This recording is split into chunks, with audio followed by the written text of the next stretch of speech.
Chapter 38, Lovers. I awakened the following morning in the same position as I had fallen asleep.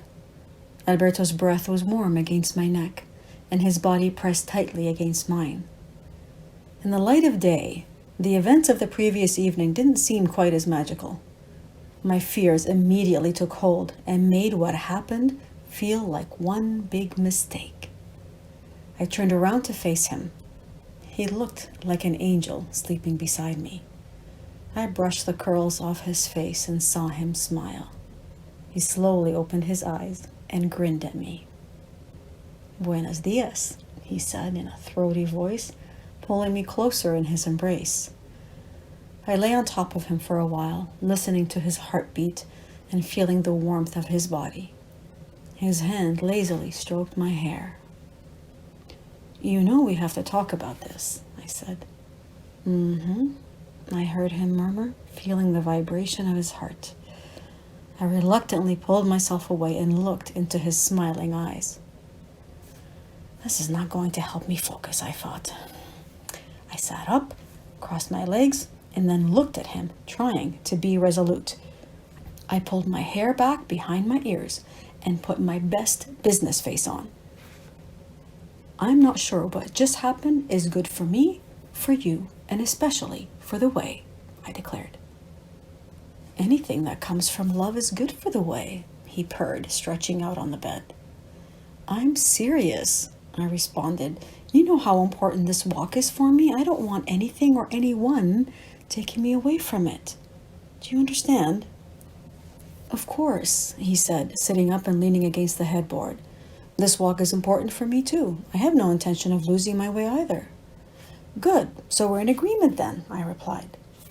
"Check 1, I listed mentally. He didn't seem to be taking our conversation nearly as seriously as I was, and was gazing at me with the same eyes that had caused us to have this discussion now.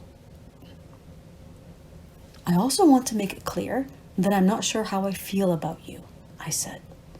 "Last night was incredible, but I'm not sure if I love you.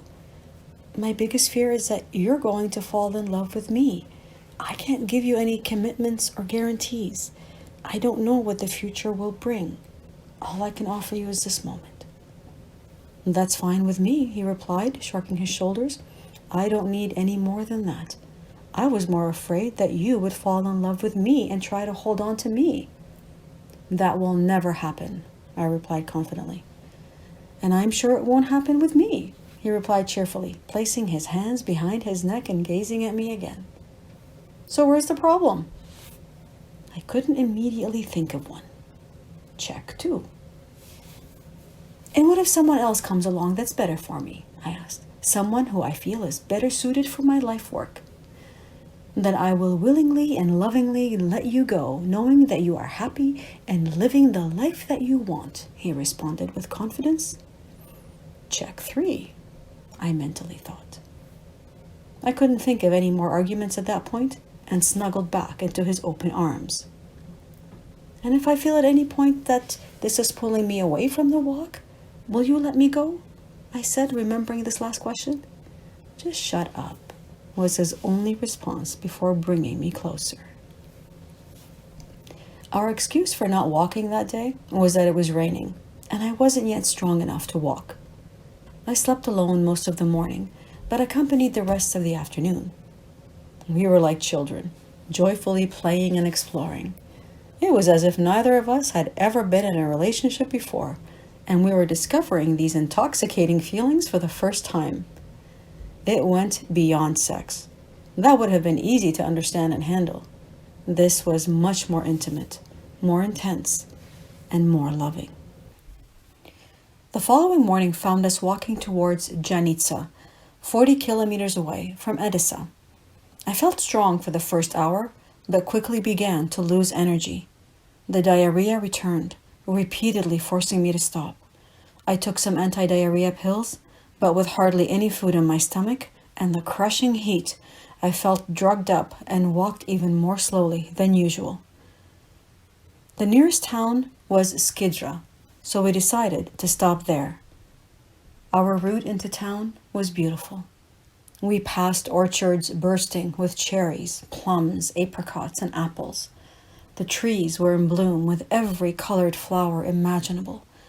Wildflowers painted the landscape, their vivid expressions perfectly complementing the many hues of green around us. Every house that we passed seemed adorned with roses of all shapes, sizes, and colors. They were too beautiful not to stop and appreciate. I did so often, luxuriating in the simple pleasure and gift. I slept that entire day again and awakened when it was dark.